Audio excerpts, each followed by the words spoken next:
오늘은 그 오경 네 번째 시간인데요. 오경의 신학에 대해서 오늘부터 좀 살펴보겠습니다.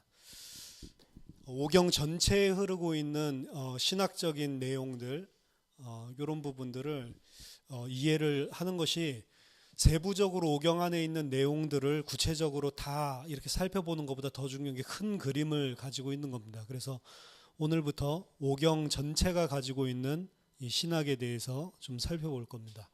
먼저 우리가 생각해 볼 부분은 오경과 구속 역사 이 사이의 관계에 대한 겁니다. 아담이 천국에 갔습니까? 모르죠, 사실은. 아담이 천국에 갔다 안 갔다라고 하는 것은 솔직히 모릅니다. 아담이 천국에 갔는지 안 갔는지 모른다라고 하니까 막 신앙이 흔들리는 분들도 계시더라고요. 아니, 나는 아담이 천국 갔다고 생각했는데 왜 그걸 모른다고 하지? 그러면서 그럼 과연 우리가 성경을 믿을 수 있는가? 뭐 이것까지 생각을 하더라고요. 솔직히 말하면 성경에서는 아담이 천국 갔는지 안 갔는지 말을 하고 있지 않고 거기에 대한 관심이 없어요. 아담이 천국 갔다 안 갔다 그 정보를 우리에게 알려주고 싶은 관심이 성경 자체는 전혀 없습니다. 이런 아담이 천국 갔을까? 이런 질문은 신학적으로 본다면 오르도 살루디스, 구원의 서정이라고 하는 오르도 살루디스 관점에서 질문이에요. 구원의 서정이란 건 뭐냐면 각 학자들마다 다양하게 정의를 하는데 우리가 구원을 어떻게 받는지 그 논리적인 순서를 성경 전체를 통해서 이 정리를 한 거예요. 그러니까 우리가 그냥 구원받는 게 아니고 뭐 하나님의 소명, 하나님이 우리를 먼저 불러주시는 소명이 있어야 된다.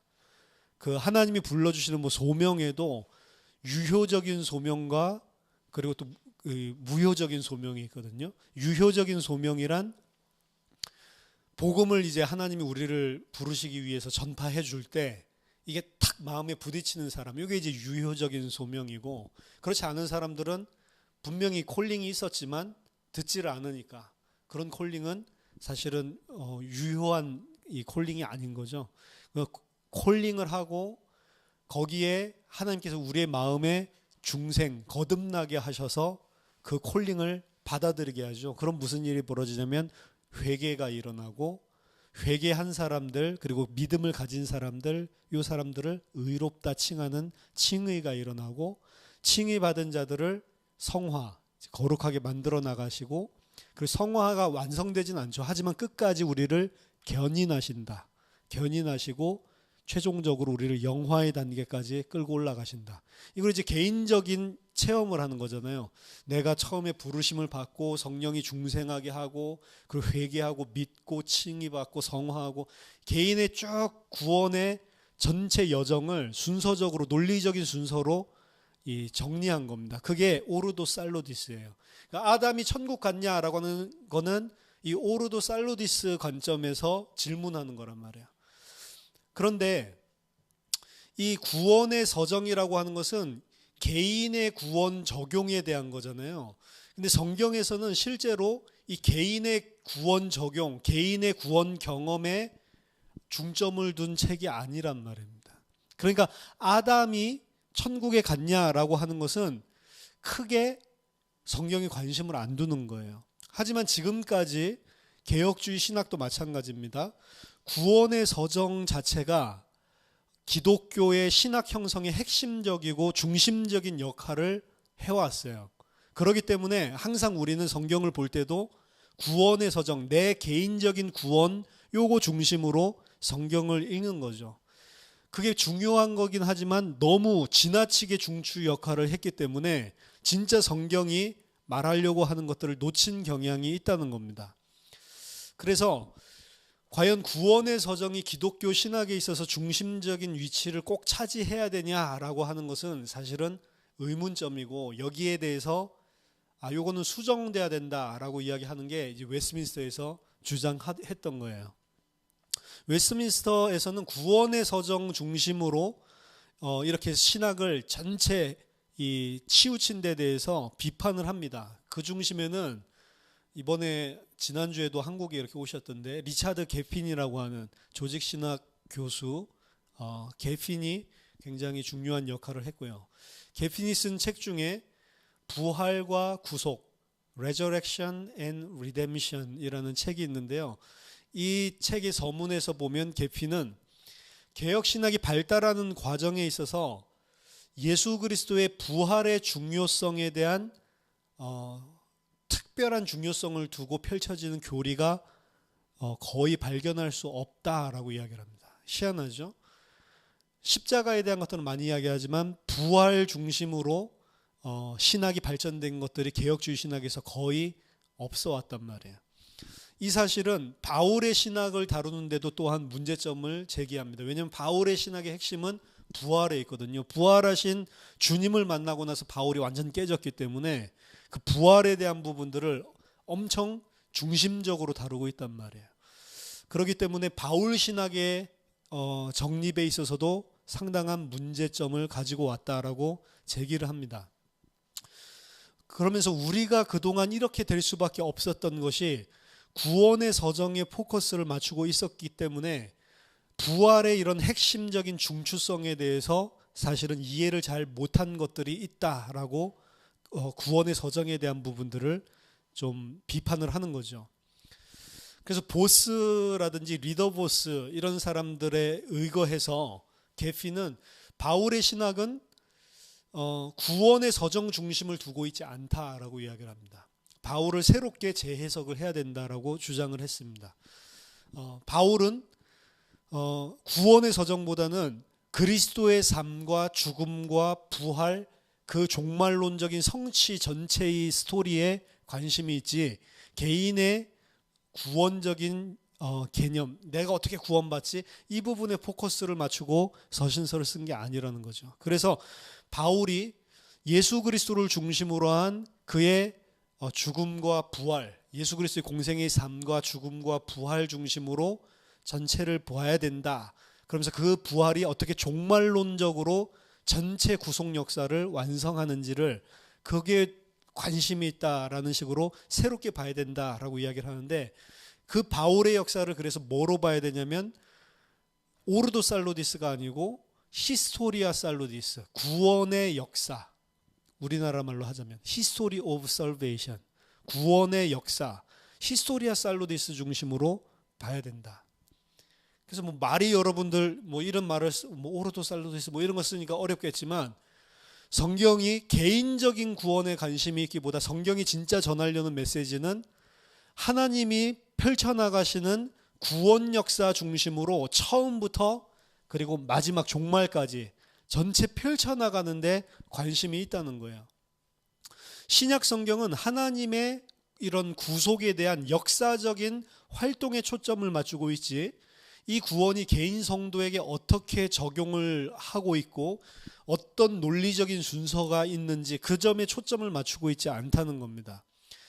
그래서 논리적으로 구원이 어떻게 개인에게 이루어지지 이런 시간적인 순서보다는 역사적인 구원의 이 시간 흘러가는 이 부분에 더욱더 중심적이고 중추적인 성경의 뼈대가 있다라는 이야기입니다. 그래서 성경은 구속 역사 중심으로 봐야 된다는 거예요. 개인 중심으로 뭐 은혜 받고 믿음을 막 함양하고 이것도 좋지만 진짜 우리가 은혜 받고 믿음이 자라야 되는 영역은 성경을 통해 하나님이 이루신 구속 역사를 발견하는 데서 사실은 그게 성장이 돼야 되는 겁니다. 물론 게핀도 그렇고 그리고 트럼프 롱맨도 그렇고 구원의 서정을 완전히 버려야 된다 이런 말을 하고 구원의 서정이 틀린 거다 이 말을 하는 게 아니에요. 그거 중요하지만 성경의 핵심은 그게 아니고 성경의 핵심은 구원의 서정이 아니고 구속 역사가 중심이다라고 이야기를 하고 있는 겁니다. 따라서 여기 이 부분에 대한 방향 전환은 우리가 성경을 구체적으로 이해하고 성경을 무슨 책으로 볼 거냐 그리고 성경을 어떤 중심으로 봐야 되냐 거기 해석에 대해서 굉장한 전환점을 가지고 오는 겁니다. 그래서 오경을 통해서 우리가 봐야 될 것도 구약의 해석을 이 전체적인 하나님의 구속 역사 히스토리아 살로디스 관점으로 전체가 뭘 이야기하려고 하는지를 봐야 된다는 겁니다.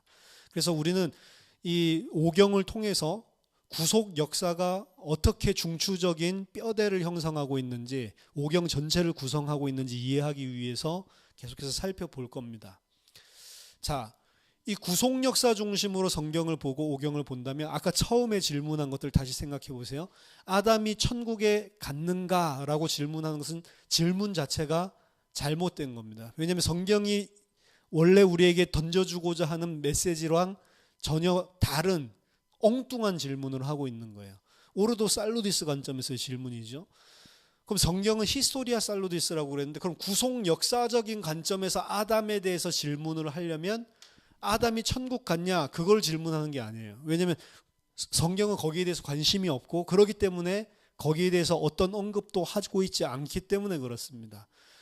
정말로 우리가 올바른 질문을 하려고 한다면 하나님의 전체 구속 역사 가운데 아담은 어떤 위치를 차지하고 있냐, 어떤 중요한 위치와 역할을 차지하고 있기 때문에 처음부터 아담 이야기를 하고 있냐, 요거를 보는 게 이제 중요한 겁니다. 그래서 바울도 아담에 대해서 이야기할 때 요 관점에서 아담 이야기를 하는 거예요. 그냥 아담 개인에 대한 이야기를 하는 게 아니고 구속 역사라고 하는 전체 맥락 가운데서 아담이 무엇인가, 요걸 고민하고 아담 이야기를 하는 겁니다. 그러니까 우리가 성경을 너무나 구속 역사 중심으로 보지 못하고 우리 개인적으로, 개인 신앙적인 차원으로 적용 관점에서 보고 있었다라는 것을 알게 되는 거죠. 그래서 구약의 관심은 개인의 역사가 아니고 세상의 시작과 그리고 세상의 종말, 이 전체를 흘러나가면서 그 속에서 하나님께서 행하시는 구속의 시작과 진행과 완성, 거기에 모든 포커스가 다 있는 겁니다. 그럼 오경도 그 관점으로 우리가 해석을 해야 된다는 거죠. 자, 그럼 이 구속 역사, 큰 구속 역사 가운데 오경은 그 큰 구속 역사 전체를 처음부터 다루고 있는 거잖아요. 창세기부터 다루고 있는데, 역사를 오경 안에서 시대별로 구분을 하고 있습니다. 크게.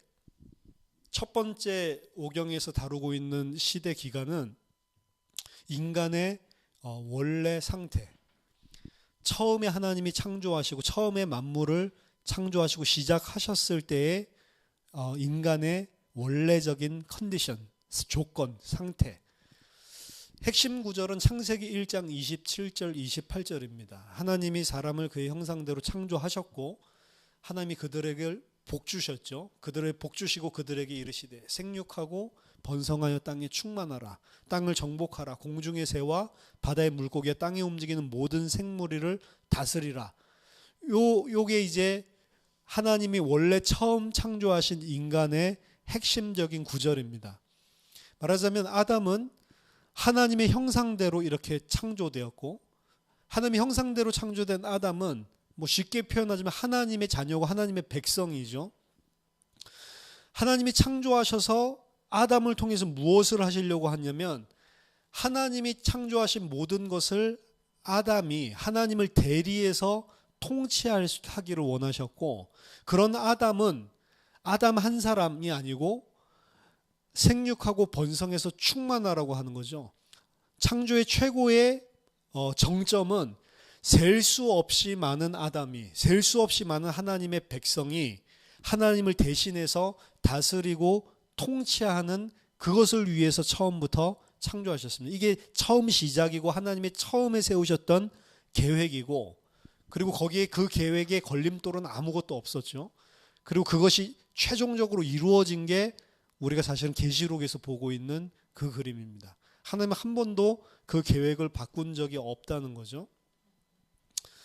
그래서 문자적으로 하나님께서 태초에 베레싯이라고 하는 이 태초에라고 표현되어 있는 것은 인류 구속 역사의 가장 처음 시작이지만 베레싯에서 끝나는 게 아니고 그 베레싯에 이 문자적으로 대응하는 오경 안에 나오는 표현이 바아릿 하이암밈이라고 하는 겁니다. 그거는 마지막 종말의 날에라고 하는 표현이에요.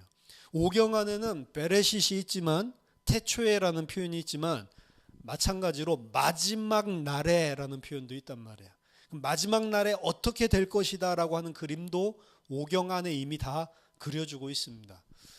그러니까 하나님은 문자적으로 베레싯에 대응하고 있는 마지막 날에 종말에 여기에 대한 그림을 이미 다 가지고 처음 시작하신 거죠. 그래서 아담과 하와라고 하는 이 아담과 하와라는 한 커플을 만드신 것 같지만 그게 시작이 아니고 그 시작은 저 끝을 이미 바라본 시작이었다라고 할 수 있습니다.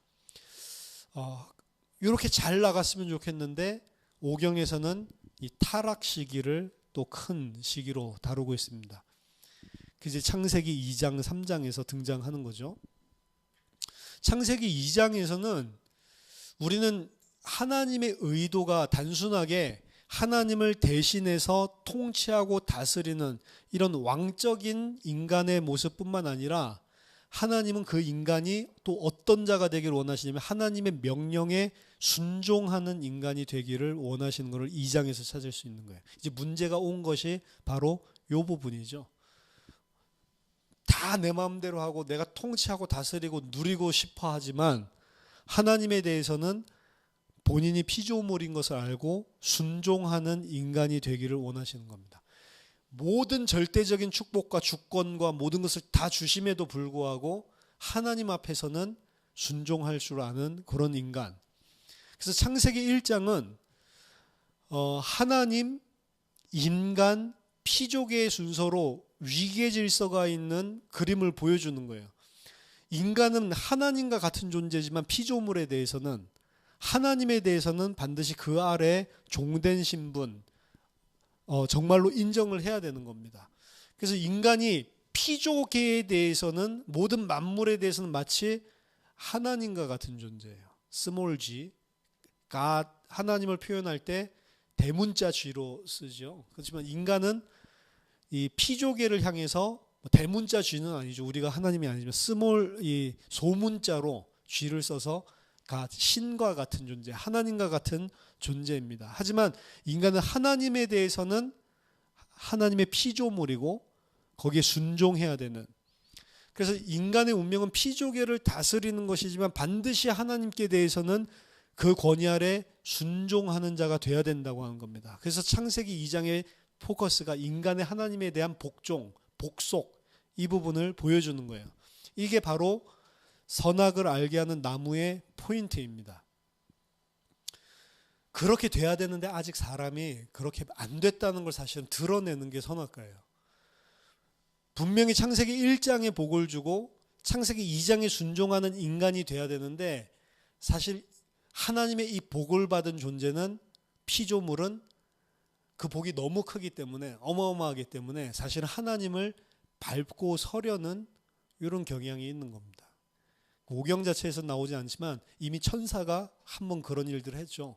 천사 가운데 정말로 하나님과 방불한 모든 것들을 다 쏟아부어줬던 천사가 거의 하나님과 같이 완전한 자로 이렇게 에스겔서 28장 보니까 너는 완전함의 모델이었다라고 이야기를 하고 그리고 어제 수요일날 우리가 계시록에서 얘기했지만 뭐 벽옥이랑 뭐 자수정이랑 뭐 각종 보석 가지고 우리 인간을 표현을 했는데 이미 그 그룹 천사한테 모든 것을 다 줬단 말이에요. 그런 보석과 아름다움과 지혜와 완전함을 다 줬단 말이에요. 그러니까 어떻게 해요? 맘먹으려고 그러죠. 자기가 하나님인 줄 착각을 하고 하나님 자리에 앉으려고 그럽니다. 피조물은 사실은 그러한 복을 받았을 때 감당하지 못하는 것 같아요. 그게 천사만 그랬었던 게 아니고 인간 아담에게도 똑같이 드러났거든요. 어떻게 보면 그럴 수밖에 없는 거죠. 모르니까. 그래서 창세기 2장에서는 하나님에 대해서 자신이 하나님이 아니라는 사실을 상기시켜 주는 거예요. 순종해야만 하는 자입니다. 하나님에게 복종해야 되는 자입니다. 그게 선악과의 포인트였고 인간은 하나님 아래에 있다. 그래서 오경에 있어서 아담이 타락했다는 것은 아담이 타락했기 때문에 모든 인류에게 죄가 전가됐다라는 데 거기 포인트가 있잖아요. 우리 조직신학에서는 아담의 죄 때문에 원죄 그런 관점에서 아담을 보잖아요. 근데 오경 자체는 아담이 죄를 지었기 때문에 그 아들도 죄인으로 태어났다라는 개념은 없습니다, 사실은. 그럼 죄의 전가를 말해주려고 하는 게 아니에요. 죄의 전가를 말해주는 게 아니고 인간이 아담뿐만 아니라 계속적으로 하나님의 자리에 서려고 하는 것들을 보여주고 있을 뿐이에요. 현상적으로.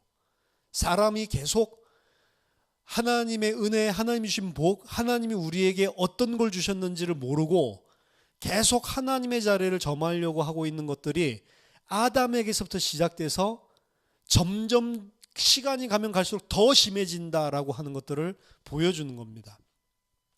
그래서 이 아담의 타락을 뭐 영어로는 fall이라고 그러죠. 아담's fall이라고 하는데 fall이라고 하는 거는 또 다른 표현으로 폭포라는 표현이잖아요. 그러니까 아담의 fall은 그냥 그 fall로 끝난 게 아니고 연속되는 fall로 폭포수가 계속 흘러내리는 것처럼 보여준단 말이에요. 그리고 그것이 내려올수록 점점 더 가속력을 얻어서 더 많은 죄가 쌓이게 되는. 그래서 아담의 죄의 결과는, 오경에서 말하는 아담의 죄의 결과는 아담이 죄졌기 때문에 다 죄인으로 태어났어. 그게 아니고 이 죄가 점점 더 심화되고 점점 더 극대화돼서 모든 사람이 다 죄인이다라고 하는 창세기 6장으로까지 점진적으로 확대되는 것들을 보여주고 있습니다. 아담의 죄의 결과는 창세기 6장이에요. 사실은 오경 자체에서 보여주고 있는 것이. 그래서 진짜 타락의 결과는 홍수까지 끌고 가게 돼 있다라고 하는 것을 보여줍니다. 이런 장황한 죄악 이야기, 인간이 결국에는 하나님의 은혜가 없이는 전부 다 이 상태로 가서 세상의 종말이 올 수밖에 없다라는 것을 보여주고 있는 거예요. 사람이. 그래서 이 세상은 하나님의 오더, 처음에 창조주 하나님, 그 아래 인간, 그 아래 모든 피조계, 이렇게 있었던 하나님의 오더 자체가 디스오더, 무질서한 걸로 완전히 뒤바뀌어지는 걸로 보여주고 있습니다. 사실은 하나님, 아담, 피조계 이렇게 있어야 되는데 이게 거꾸로 완전히 전복이 돼버렸죠. 그래서 인간은 하나님을 깔아뭉개고 하나님이 제일 아래에 있고, 그리고 그 하나님 위에 인간이 서려고 하고, 그 인간이 추구하는 것은 피조계, 이 세상의 뭔가 물질, 세상이 나에게 가져다 줄 수 있는 복, 이런 것들로 완전히 오더가 뒤집어진 겁니다. 전원 완전히 바뀌어진 거죠. 창세기 6장에 보면 하나님의 아들이 사람의 딸들과 관계를 맺는 이상한 이야기가 나오죠. 나중에 뭐 자세히 살펴보겠지만 이것 자체가 벌써 이제 하나님의 질서가 깨지고 디스오더로 들어간 극적인 것들을 보여주는 겁니다. 그래서 하나님이 처음에 만드셨던 모든 오더가 다 깨지는 거예요. 그걸 극적으로 보여주고 있는 게 6장입니다.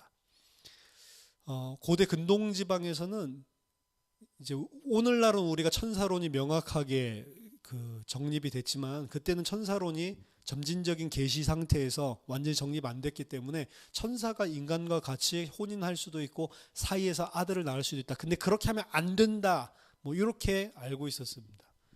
그렇게 하면 안 되는 거예요. 하나님이 천사는 천상계, 인간은 이 땅에 이렇게 살게 하신 거기 때문에 둘 사이는 그런 관계를 할 수 있지만 하면 안 된다. 이런 정도 하나님이 그어놓으신 선으로 생각하는 거예요. 근데 이제 그게 무너진 거를 보여주는 게 6장 자체의 고대 이스라엘 사람들이 이해했었던 내용입니다. 그러니까 오늘날에는 말도 안 되는 거죠. 그러니까 우리는 이제 재해석을 해서 전체 계시에 맞게 이제 재해석을 해서 하는 거지만, 원래 본문 자체는 천사가 사람들이 너무 좋아가지고 지 멋대로 하나님이 그어준 질서를 깨트리고 와서 그리고 같이 혼인하고 이런 모습을 보여주고 있는 겁니다.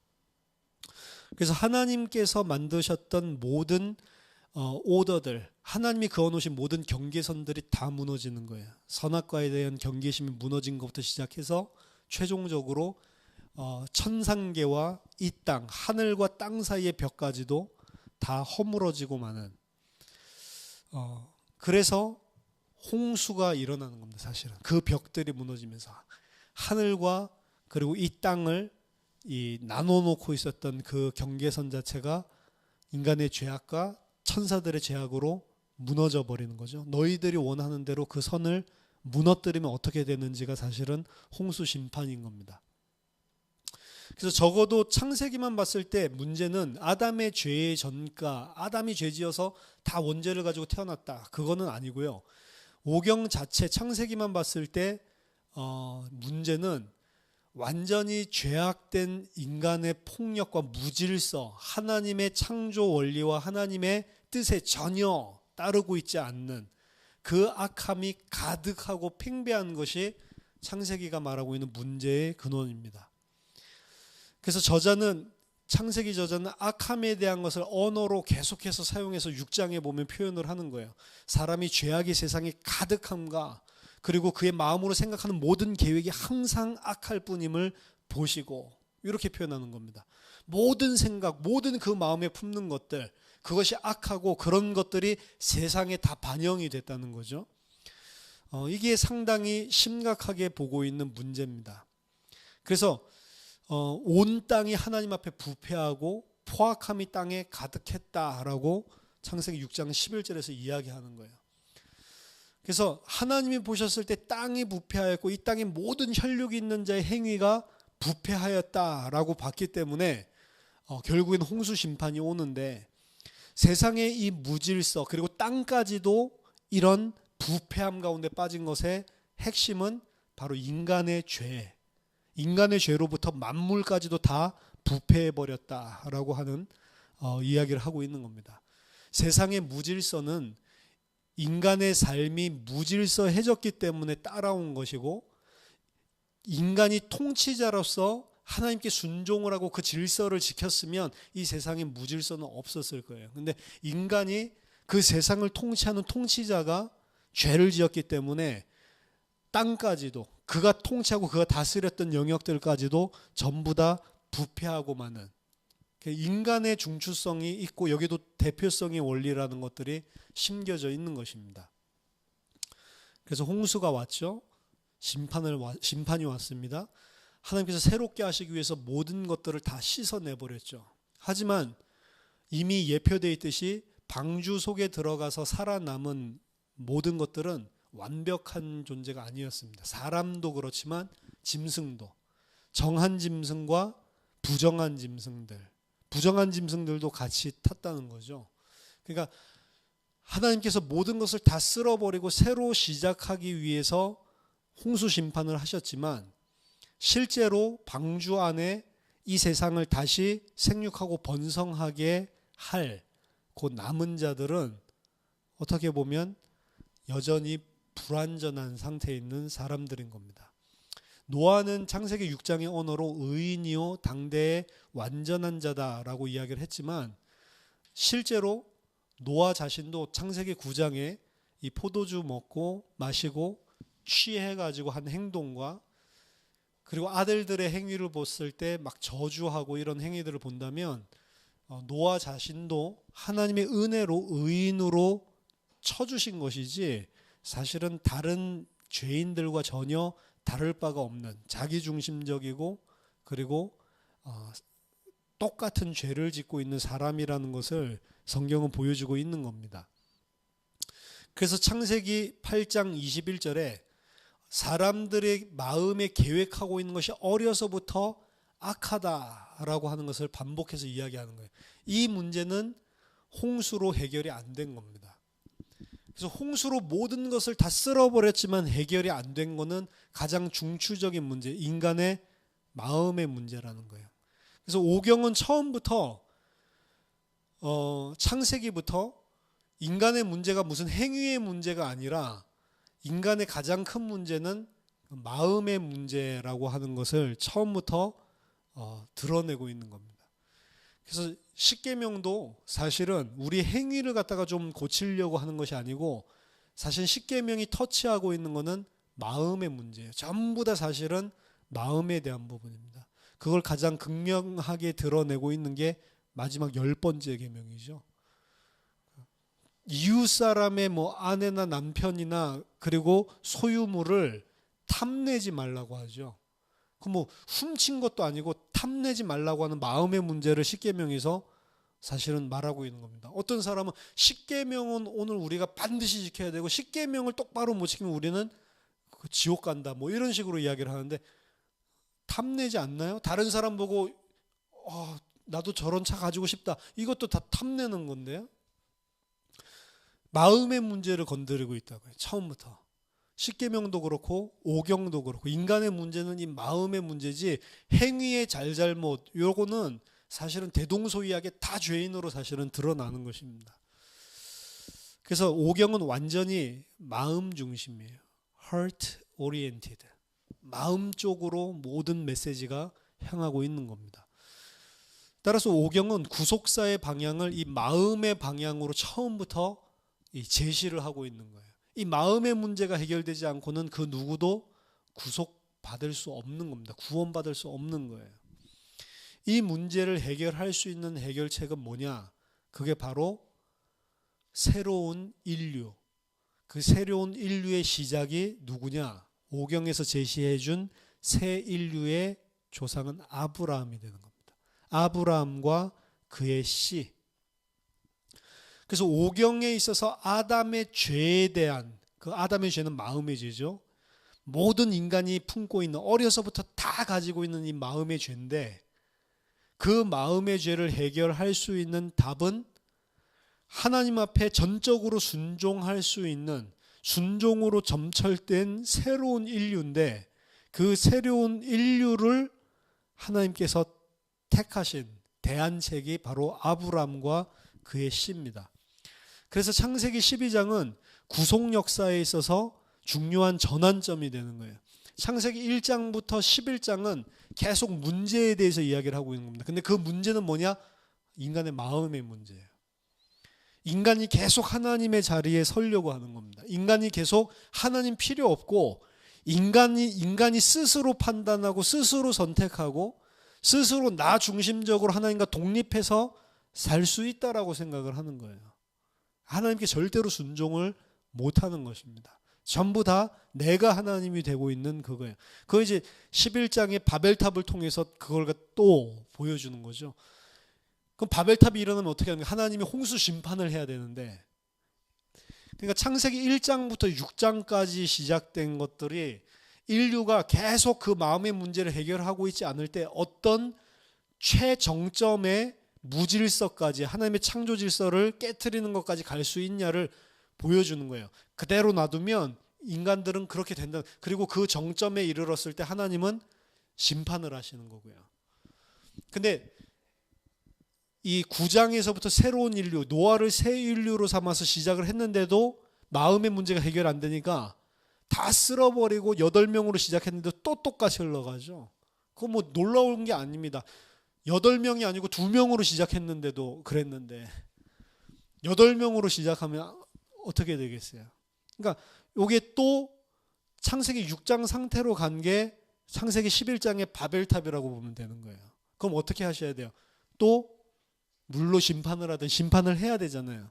근데 안 하시고 왜냐? 심판 그렇게 해도 안 되니까 하나님께서 택하신 해결책이 아브라함이라고 하는 그리고 아브라함과 그의 후손 그의 씨라고 하는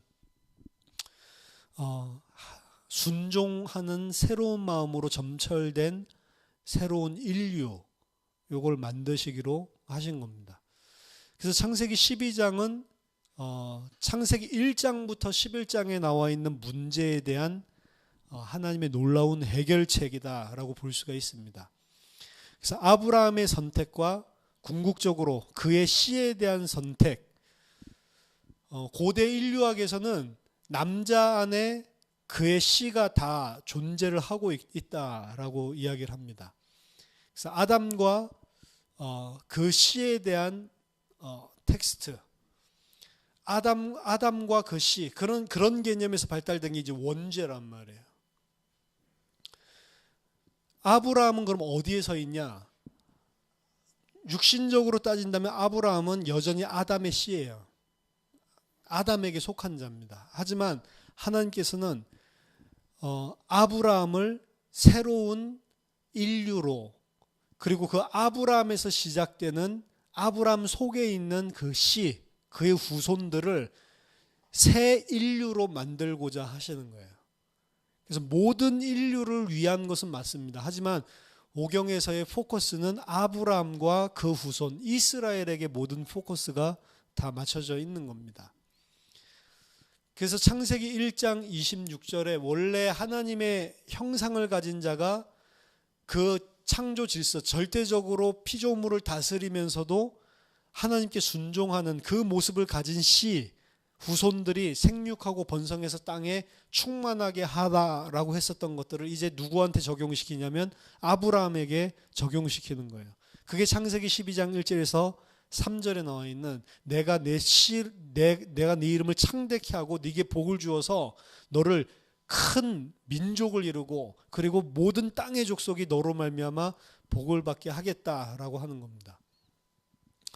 그래서 창세기 1장 26절에 계획하신 그 하나님께 전적으로 순종하면서 하나님을 대리해서 다스리는 그 아담의 위치를 이제는 아브라함이 차지하고 있는 거예요. 아담이 실패했기 때문에 완전히 순종하는 자로 하나님께서 택하신 아브라함이 그 위치를 차지하고 있는 거고, 그 아브라함을 통해서 이제 그 순종하는 하나님의 백성을 온 땅에 가득하게 하겠다라고 하는 게 하나님의 대책입니다.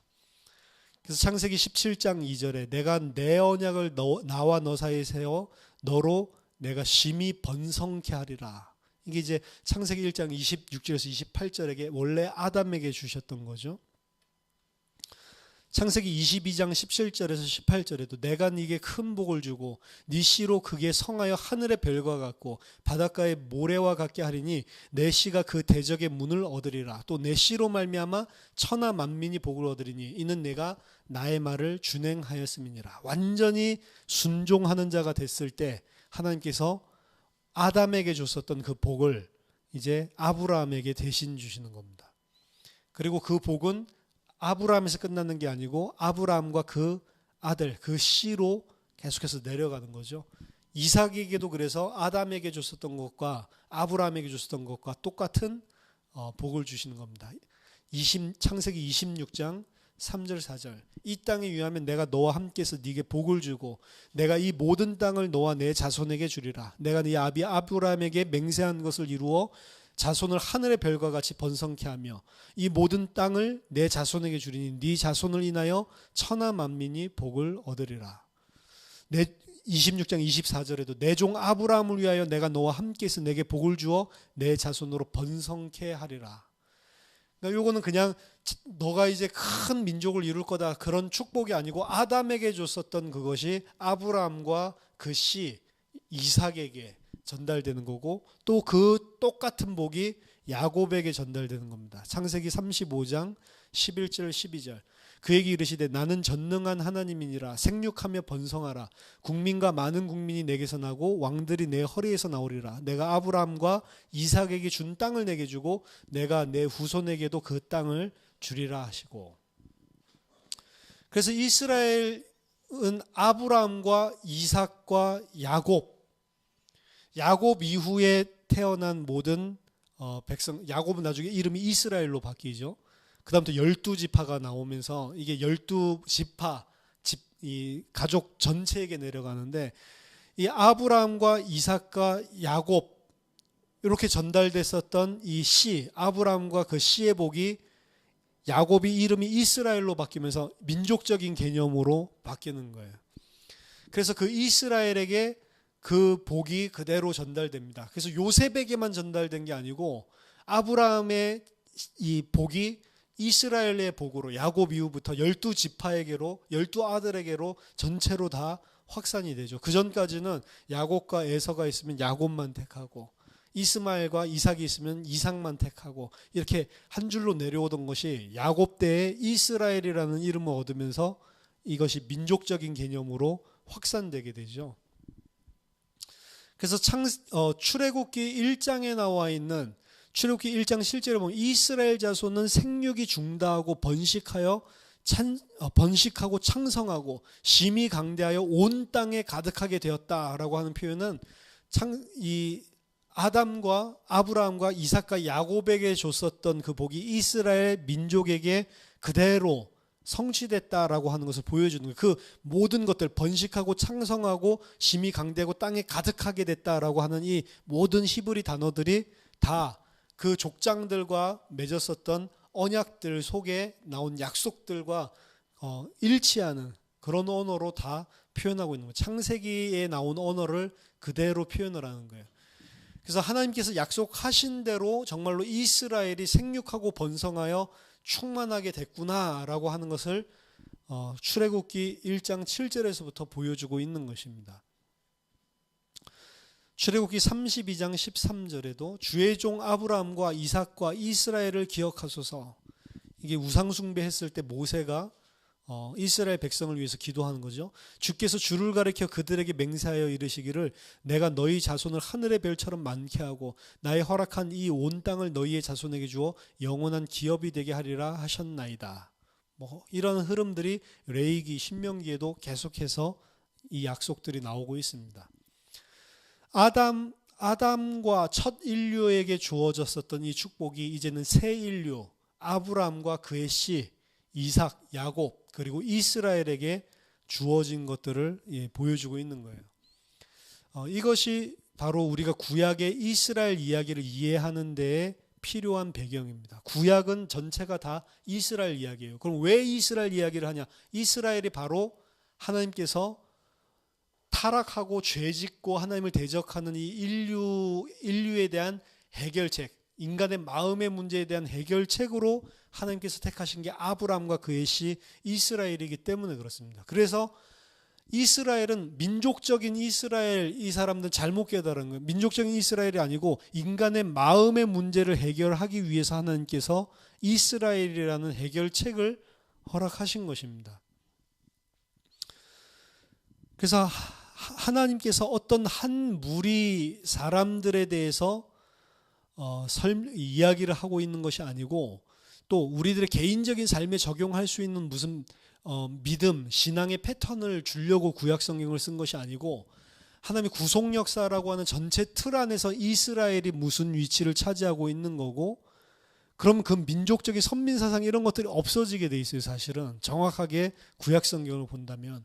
그래서 구속 역사라는 틀 안에서 모든 것을 이해해야 됩니다. 그리고 구속 역사는 틀 안에서 하나님께서 택하신 해결책은 이스라엘이란 말이에요. 근데 그 이스라엘을 무시하고 바로 우리는 교회로 대치를 해왔다라고 하는 게 제가 지난번에 서론에서도 말씀을 드렸죠. 그렇게 이해하는 것들이 구속 역사적으로 이해를 못하고 그것 또한 구원의 서정적으로 생각을 했기 때문에 나 중심으로 성경을 봐서 그런 겁니다. 내 구원, 내게 적용되는 구원 중심으로. 그래서 우리는 구속 역사라는 틀 안에서 이렇게 큰 그림을 가져야 돼요. 아담으로부터 시작했지만 멸망받을 수밖에 없는 죄악 그리고 거기에 대한 해결책으로 하나님께서 택하신 게 아브라함과 그의 씨 이스라엘이다. 그래서 구약 전체는 사실은 이스라엘 이야기를 하고 있는 하나님의 해결책에 대한 이야기를 계속하고 있는 겁니다. 그래서 이스라엘은 구속 역사 가운데서 어디에 위치하고 있냐라고 본다면 구속 역사에서 아담의 위치를 차지하고 있는 거예요. 이스라엘은 아담을 대치한 것이 이제 노아 그리고 아브라함까지 이어졌잖아요. 아브라함과 그의 씨 이스라엘이 지금 어디를 차지하고 있는 거냐면 처음 아담의 위치를 차지하고 있는 겁니다. 그래서 이스라엘은 하나님이 본래 인류를 향해서 세우셨던 계획에 맞는 백성이 되어야 되는 거예요. 구약에서의 하나님의 목표는 이스라엘을 처음 창세기 1장의 그 아담의 자리, 그 처음에 창조하셨던 인류의 자리에 대체시키는 거예요. 근데 그 아담은 실패로 드러났죠. 하지만 이 이스라엘은 성공으로 드러나요. 성공은 뭘로 드러나냐? 순종으로 드러나는 거예요. 참 순종으로. 그래서 아담은 인류, 백성이면서도 동시에 대표자인 것처럼 이스라엘도 똑같이 전체적인 민족적인 개념이지만 이스라엘 위에 아담과 같은 존재가 한 명씩 딱 대표자로 서게 되는데 그게 바로 왕입니다. 왕. 그래서 아담은 처음에 하나님께서 창세기 1장에 만났던 인류의 대표자 그리고 첫 인류의 자리를 대치하는 것이 이스라엘이고, 아담의 위치를 나중에 왕정시대가 시작되면서 그 이스라엘을 통치하는 왕, 다윗이면 다윗, 뭐 히스기야면 히스기야, 그런 왕이 그 위치를 차지하게 되는 거죠. 그래서 아담의 위치를 아브라함이 시작해서 이스라엘이 차지를 했지만, 이제 왕정시대가 들어오면서부터는 그 아담의 위치를 구체적으로 왕이, 다윗 계열의 왕이 그 위치를 차지하고 있는 겁니다. 그래서 모든 순종은 누구를 통해 결정되냐면 이스라엘 전체를 대표하는 왕의 순종으로 모든 게 다 결정이 되는 거예요. 아담의 순종으로 인류 전체가 결정이 되는 것처럼 이스라엘 왕이 순종했냐 안 했냐에 따라서 그 백성은 순종하는 백성인지 아닌 건지, 이런 구도로 구약 전체가 흘러가고 있는 겁니다. 그래서 여러분들이 그 역사서를 보면 백성들의 죄악에 대한 관심보다는 오직 왕에 대한 관심밖에 없어요. 왕 한 명이 하나님께 순종하는 왕이냐 아니냐에 따라서 이스라엘 전체가 순종하는지 안 하는지가 전부 다 달려있다. 그 왕이 대표자의 위치를 차지하는 아담의 위치에 서게 되는 것들을 보게 됩니다. 자, N.T. 라이트는 여기에 대해서 중요한 말을 했는데요. 하나님의 인류에 대한 목적은 구약에서 전체 보여주고 있는 것처럼 이스라엘 안에서만 반드시 성취되는 거예요. 구약에서만 그런 게 아니고 신약에서도 이것은 변경되지 않았다라고 이야기합니다. 이스라엘 안 변해요. 하나님은 이스라엘 안에서 이거를 하신단 말이에요. 이스라엘은 참된 인류이거나 그리고 하나님의 인류가 될 것입니다. 반드시. 그들은 회복된 원시의 축복을 상속받게 될 거고, 더 이상 하나님의 자리에 서기지 않는 완전한 피조물로, 완전한 하나님의 백성, 하나님의 대리 통치권자로 회복될 거죠. 사실은 아담보다도 더 온전한, 그래서 히브리어 성경에 마지막 아담이 있다고 한다면 N.T. 라이트는 뭐라고 했냐면, 그는 메시아와 같은 개념이 아니고, 그러니까 구약 성경에 있는 아담은 메시아와 같은 사람이 아니고 이스라엘 백성이라고 하는 전체 그룹이 바로 그 아담, 마지막 아담의 모습이다라고 이야기를 한 겁니다. 그러니까 구약 성경은 철저하게 이스라엘 중심이에요. 그리고 그 이스라엘 전체가 마지막 아담으로 정말 아담의 위치를 차지하고 있는 순종하는 백성으로 그려져야 될 것, 그걸 목표 지향점으로 했는데, 역사적으로 드러난 이스라엘 모습은 실패했죠. 한 번도 순종한 적이 없어요. 단 한 번도. 이스라엘을 대표하는 그 대표자 왕들도 단 한 번도 하나님께 전적으로 순종하지 한 자가 한 사람도 없다는 걸로 끝맺음이 맺게 되는 겁니다. 그러니까 사실 구약은 어떻게 본다면 이스라엘이 그 아담 전체를 대표하는 그 그림을 가지고 진행되고 있는데, 그 이스라엘 자체가 계속해서 실패하는 모습으로 그려지고 있는 게 구약이란 말이에요. 만약에 N.T. 라이트이 맞다라고 한다면 구약은 이스라엘을 아담의 대체자, 하나님의 백성으로 정의를 하고 있는 것입니다. 이 정의에 있어서 가장 껄끄러운 것이 바로 바울이 이해하고 있는 하나님의 백성에 대한 거예요. 그러면 이스라엘이 하나님의 백성이면 유대인인데, 지금 신약에 와서 이방인이 주축이 된, 물론 유대인들도 있지만 이방인이 주축이 된 이 하나님의 백성은 어떻게 해결을 해야 되냐라고 하는 거죠. 신약에 넘어갔을 때 이 전체적인 개념 전환이 일어나는 겁니다. 아직도 우리는 그 오르도 살로디스에 대해서 이야기를 하고 있지 않습니다. 뭐 이방인, 그리고 나는 어떻게 구원받을 수 있지? 이스라엘이 아닌데, 이런 이야기를 개인적으로 하는 게 아니고 계속 큰 구원의 이야기 속에서 이야기를 하고 있는 거예요. 어쨌든 하나님은 구약 전체를 통해서 보여주고 있는 하나님의 구도는 뭐냐면, 이스라엘을 구원하고 이스라엘이 온전한 새 인류가 되게 하는, 거기에 모든 하나님의 구도가 다 담겨져 있는 겁니다. 이방인들은 그럼 어떻게 되는가? 구약에서 하나님의 백성은 구약 성경에서 이스라엘을 중심적으로 담고 있고 이방인들이 편입되는 모습들을 간간히 보여주고 있기는 하지만 그 이방인들에 대한 것은 모호성을 사실은 가지고 있습니다. 끝이 어떻게 날지 구약 자체만의 언어로 봤을 때는 분명하게 잘 보이지를 않아요. 그렇기 때문에 이스라엘들은 선민 사상을 가지고 이방인들을 계속해서 짐승 취급을, 저 사람들은 절대로 하나님의 백성이 될 수 없다라고 하는 이런 사상들을 가진 겁니다. 일단은 처음부터 아브라함을 택하셨을 때 아브라함을 통해서 그 복이 모든 민족으로 갈 거다라고 하는 것을 보여주고 있죠. 그래서 이것은 분명히 구약에서도 그냥 아브라함의 씨, 이스라엘, 민족적인 이스라엘 중심으로 이 복이 끝난다라는 것을 보여주지 않고 이것이 모든 민족에게로 확대될 것을 두고 지금 이 구약 기간에는 이스라엘 중심으로 움직여 간다라는 것들을 보여주고는 있습니다. 하지만 이런 부분들은 명확하게는 보여주고 있지 않은 거죠. 그래서 이 지금 그 오경 자체에서 이야기하고 있는 이야기가 그래서 사실은 이스라엘에 대한 이야기가 중점적인 거고, 그 이스라엘에 대한 이야기는 신약에 가서도 아까 전에 계속된다고 했죠. 하지만 새롭게 정의된 이스라엘의 개념으로 신약에서는 이루어집니다. 그 이스라엘은, 참 이스라엘은 예수 그리스도 한 분밖에 없는 거예요. 육신적인 이스라엘이 이스라엘이 아니고 예수 그리스도만 하나님께 전적으로 순종하는 이스라엘이다라고 하는 게 신약의 개념이에요. 그러니까 분명히 이스라엘의 이야기는 이스라엘의 이야기인데 이스라엘이라는 개념이 아브라함의 씨, 민족적인 이스라엘이라는 개념에서 하나님께 전적으로 순종한 한 사람, 예수로 이스라엘이 정의가 새롭게 바뀌는 게 신약 성경이란 말이에요. 그래서 이스라엘이라는 이야기는 예수를 타고 계속돼서 신약에서도 진행되는 이야기입니다.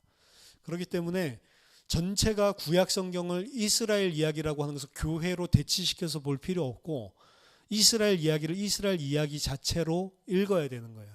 왜냐하면 궁극적으로 그 이스라엘은 예수 한 분만이 이스라엘이라는 게 신약을 통해서 드러나는 전체 구속 역사의 이야기이기 때문에 그렇습니다. 그래서 오경에서 이야기하고 있는 지금 시대 구분들을 이야기를 했는데요. 창세기 1장에서부터 그리고 11장까지 전체 어떻게 죄, 사람이 가지고 있는 죄, 인류의 죄, 문제, 마음의 문제에 대해서 배경을 깔고 있고 거기에 대한 해결책으로 하나님께서 택하신 것이 아브라함과 그의 씨, 이스라엘이라고 하는 민족적인 개념. 이것을 오경은 분명히 하고 있습니다. 그럼 종말도 뭐에 대해서 이야기하고 있냐면 이 이스라엘에 대한 이야기를 하고 있는 거예요. 처음부터 끝까지 사실은 아담의 자리를 대체하고 있는 이 이스라엘에게 모든 포커스가 있습니다. 그럼 이 이스라엘에게 종말에 무슨 일이 일어나냐라고 하는 게 오경에 표현되어 있거든요. 근데 우리는 그것 잘 모르고 사실은 성경을 읽으니까 너무 중요한 그 마지막 종말을 그리고 있는 그림인데도 우리는 그냥 쉽게 넘어가는 거예요. 오히려 우리는 야곱이 이렇게 하는 인본주의 안 써야지 이런 개인적인 적용에만 관심을 가지고 성경을 보는데 너무 익숙해져서 그런 겁니다. 근데 오경 전체가 가지고 있는 첫 번째 그림부터 하나님의 해결책. 그러면 오경에서는 이 해결책이 어떻게 마지막 날에 종말 심판의 날에 어떻게 완성되는 걸로 보여주고 있냐. 여기까지 큰 그림을 가져야 진짜 오경에서 말하고 있는 큰 구속 역사의 줄거리를 훑을 수가 있는 거죠. 오늘은 이 종말 이야기는 하지 않겠지만 그 전체적인 그림을 우리가 가져야 오경의 신학을 이해할 수가 있는 겁니다. 그리고 왜 오경이 가나안 땅 앞에서 끝나는지도 이해할 수 있는 거예요. 오경은 오경으로 완전한 책이거든요. 근데 가나안 앞에서 끝나는 게 미완성의 책이잖아요. 그러니까 사람들이 육경이라는 말을 만들었어요. 이 여호수아까지 집어넣어서 이 육경. 그래서 헥사툭이라고 그러죠. 펜타툭이 아니고 헥사툭으로 봐야 된다. 왜냐? 이거는 미완결로 모세가 죽으면서 그냥 끝나기가 너무 허무하다는 거죠. 약속한 땅을 들어가려는 거 앞에서 끝나면 안 된다는 거죠. 그러니까 그 정복하는 이야기까지 해서 육경으로 봐야 된다라는 이야기까지 하는데, 역사적으로 보나 그리고 종교적으로 보나 오경은 항상 오경이었지 육경이라는 개념은 없습니다. 하나님이 일부러 오경에서 딱 오경까지가 토라라고 부르는 거예요. 유대인들이 거기서 딱 끝낸 거예요. 미완성하는 그 약속의 땅에 못 들어가는 그 상태에서 하나님께서 딱 마무리를 하신 게 오경입니다, 사실은. 하지만 그 오경 안에는 역사적으로는 미완성된 상태에서 끝났지만 마지막 날에 무슨 일이 벌어져야 할지 종말론에 대한 그림은 분명히 보여주고 있어요. 그거 표현하는 게 아까 전에 태초에 베레쉿과 반대되는 아하릿 하야밈이라고 하는 그 표현이 나오는 곳들마다 다 마지막에 이루어질 이스라엘의 모습, 그것도 이제 민족적인 이스라엘이에요. 이스라엘의 모습이 어떻게 되는지 여기에 대해서 설명을 하고 있는 겁니다. 그래서 우리가 다음 시간에는 오경에서 말하고 있는 마지막 날은 어떠한지에 대해서 살펴볼 겁니다. 창세기 49장, 민수기 23장, 24장, 신명기 30장에서 32장, 여기에서 말하고 있는 이 끝, 요거를 보지 못하면 오경이 말하고 있는 전체적인 신학의 그림을 못 본 것이다라고 할 수가 있습니다. 그래서 다음 주에는 그 종말론, 오경에 나타나는 종말론. 그럼 이제 아브라함과 이스라엘 통해서 이제 시작을 하셨는데 어떤 끝을 이들을 통해서 내려고 하는가 하는 부분에 대해서 좀 나누도록 하겠습니다. 어렵나요? 기도하겠습니다. 하나님, 성경을 이해하면서 정말로 하나님께서 계획하시고 진행하셨고 또 완성시키신 그 구속 역사를 하나님 정확하게 보고 그 가운데 우리의 위치 하나님 정확하게 볼 수 있도록, 그래서 그 속에 참된 감사 감격이 넘칠 수 있도록 주님께서 우리에게 은혜를 허락해 주시옵소서. 예수 그리스도 이름으로 기도하옵나이다.